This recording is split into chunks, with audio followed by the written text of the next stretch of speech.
こんにちは、アバウトホームのゆうへいです。今回の動画は前回模様替えしたこの部屋のルームツアーをしていきたいと思います。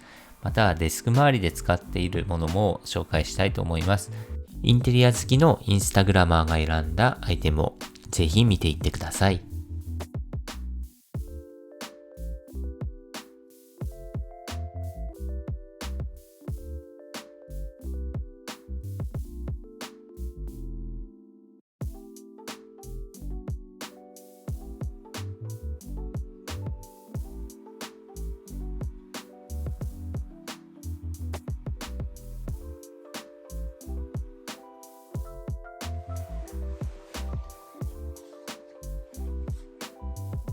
じゃあ使っているものをちょっと簡単に紹介したいと思います。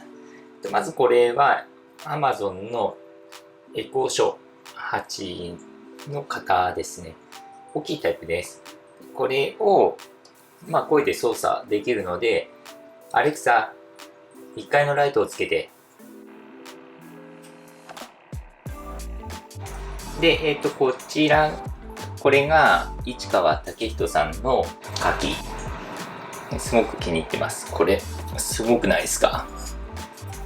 もうね、見てるだけで素敵だなと思って一目惚れして、購入しました。ネットで買いましたね。ノートさんで買いました。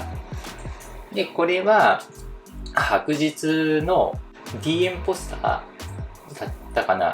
個展に来店された方にお渡ししていたものをネットでも販売されていて、お弟子の山本さんのアカウントから、DM を送って購入できるっていう感じで、一応概要欄の方にリンク貼っておきます。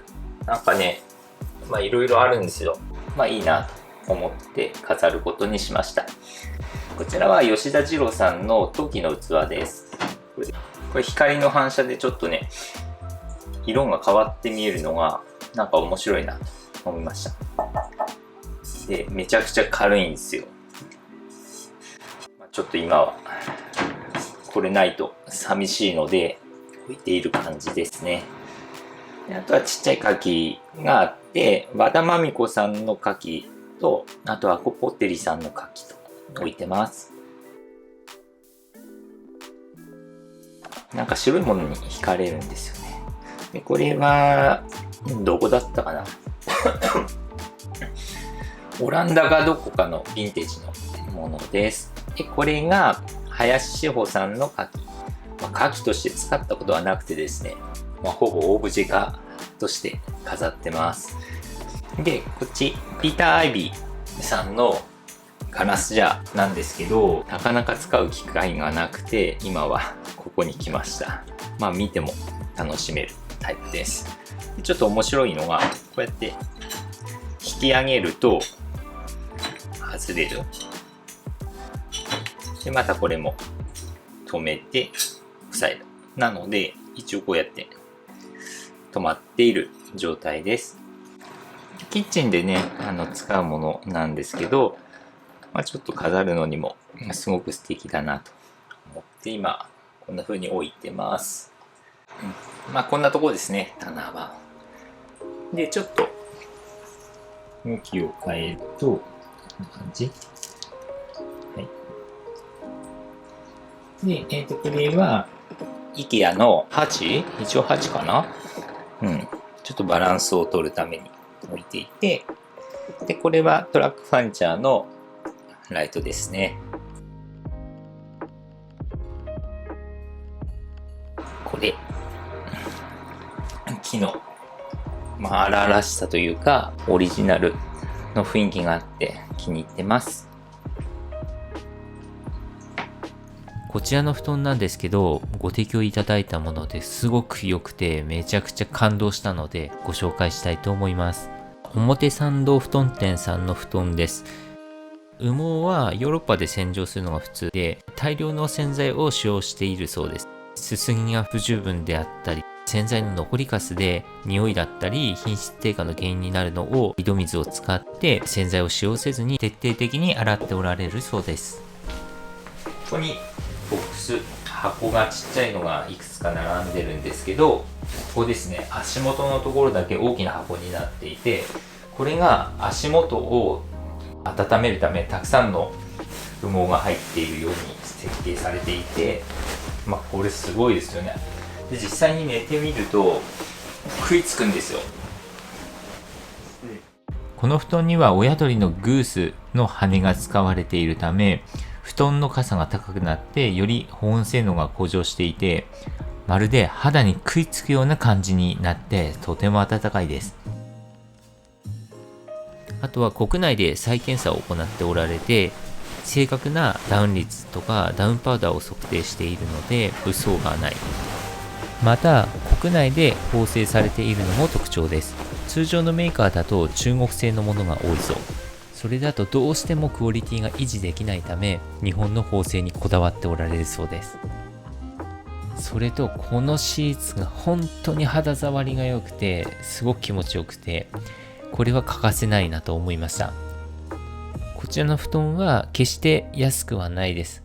ただレンタルという形で貸し出し期間を設けて体験できるプランもありますんで、もし布団をお探しの方は一度使ってみてはどうでしょうか。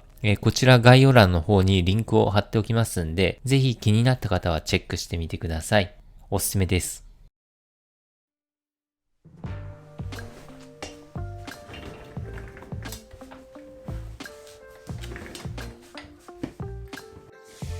この時計は今回また購入したものなんですけど、アルネ・ヤコブセンのステーション。ち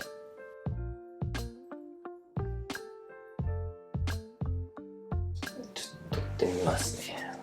このちょっと球体になっていて浮いてるようなデザインで、もうすごく数字も見やすいし気に入ってます。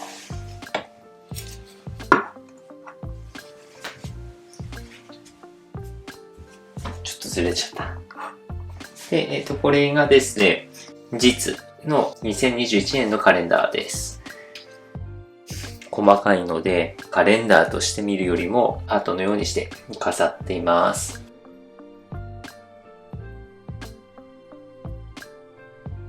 これはデロンギのオイルヒーターです。結構大きなものを購入して、12畳とかそれ用で、今この部屋って6畳なんですけど、結構暖かくなりますね。設定次第で操作も簡単なんですよ。温度をこれで上げるだけ。電源のオンオフがあって、あとはこれがタイマー。そんな感じのすごくシンプルなデザインに惹かれました。で、これサイドにパネルがあって、今僕と息子と2人で寝てるんですけど、やっぱりちょっとまだ触りそうだったので、これ表面温度が60度までしかいかないってことなんで、ちょっと触ったくらいじゃやけどにならないので、こういうものを購入しました。で、ここはもう闇のような場所ですけど、SSD だったり、ハードディスクとか、そういうよく使うものをこっちのボックスに入れていって、これは収録用のマイクとレンズ、一眼のレンズと、こっちはあまり使用頻度が高くなくて、でも時々使うものを入れています。無印の、今は確か売ってなかったと思います。で、カラーボックスの上に、DIY っていうのが、怪しいくらい簡単なんですけど、板を貼り付けたものを置いているっていう感じになります。新しいものはないですね。iPad。便利ですよね。毛布と。こうやって立てることができる。愛用してます。ちなみになんですけど、こっちも iPhone も使ってます。すごく気に入ってます。あまり収納を今回作っていないので、無印のファイルボックスにこれですね、ノートとか入れていて、あとこれはヒータちょっと足元が冷えた時用です。で、センサー付きなんで、こうやって倒すと切れるので、ちょっとね、足でちょちょいとやって倒して電源を切ることもあります。行儀悪いですけど、はい、結構便利です。で、こちらは無印のデスクチェアです。まあ、使いやすいですね。僕は別に何か不都合なく使えているので、まあ、ずっと使ってます。アームはまた別売りなんですけど、ちょうどいいかなって思ってます。これがブランケット。ロイヤルデザインさんで購入したものです。もう結構長いですね。デスク周りのものを紹介しようと思います。まずこれは LG の27インチのモニターです。で、それにこの Amazon Basic のモニターアームをつけています。で、コード通してこっちから回して今ついている感じですね。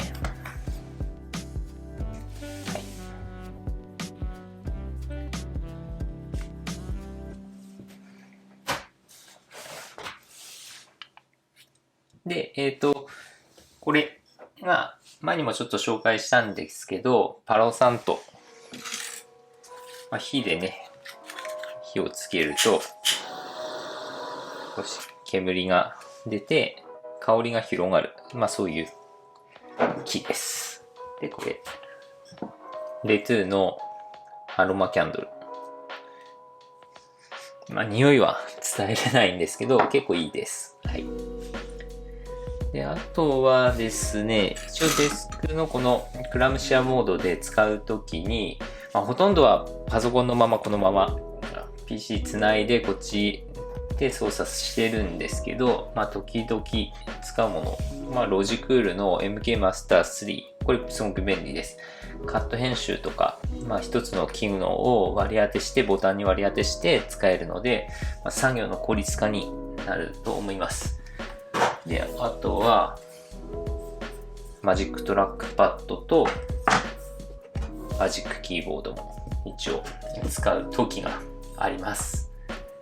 で、これが、iPhone とかですね。iPhone とかをこうやって押したりして使いやすく、ちょっと高さを上げるもの。もともとは iPad のために購入したんですけど、モフトが来てからは、ちょっと使用頻度が減ったアイテムですね。モフトめちゃくちゃ便利です。すごく気に入ってます。僕が今使っているのは旧モデルで、最近マグネット式のものも出たみたいなんですけど、全然、家で使うので、デザインはそこまでこだわりもなくて、これでいいかなって感じです。モフトいいので、ぜひ。で、あとは、そうだな。これ、紹介するほどのものでもないですけど、Amazon で買った加湿器、ポータブル加湿器。はい。ちょっと、潤いを、こんな時期なので、少し気を使っています。2000円くらいでね、結構安かったんですよ。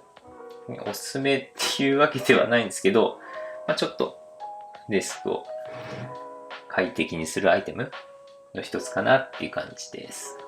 これは IKEA のアームライトです。これも一応スマートプラグをつけているので、アレクサ、デスクライトを消して。名前をつけて、で、アレクサで操作できるようにしています。アレクサ、デスクライトをつけて。こんな感じですね。はい。こういうホルダー、ケーブルホルダーみたいなのをつけて、一応すぐ充電できるようにいくつか端子をつないでいます。ほぼライトニングか、あとはタイプ C ケーブルなので、大体のものはここで充電ができるようにしています。あとベッドなんですけど、このベッドは一応足が取り外せて、高さを2タイプ選ぶことができます。で、ちょっと高さを出したかったのは、今この見てわかる通り、無印のボックスを下に置いているんですけど、この部屋今収納がほとんどなくてですね、もうウォークインクローゼットの中は結構物でいっぱいになっちゃっているので、こういう風に少しベッドの下を収納代わりとして使えるような高さのあるものを選びました。無印のものも検討はしたんですけど、こちらの方がはるかに安かったので、今回はこちらを選びました。でも全然問題なく使えてますし、無駄がないので僕は気に入っています。レザーだったかな？はい。マット。これはロイヤルデザインさんで購入したものです。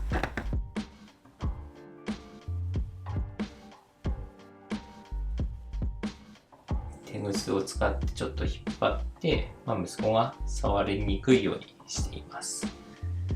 あとは窓際のところに少し鍵を置いています。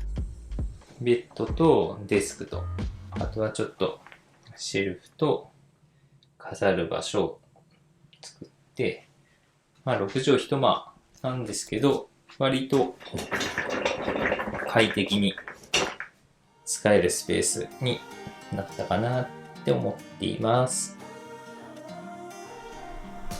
本日も最後までご視聴くださりありがとうございました。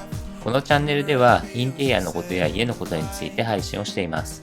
もし動画が良かったら高評価ボタンとチャンネル登録もお願いいたします。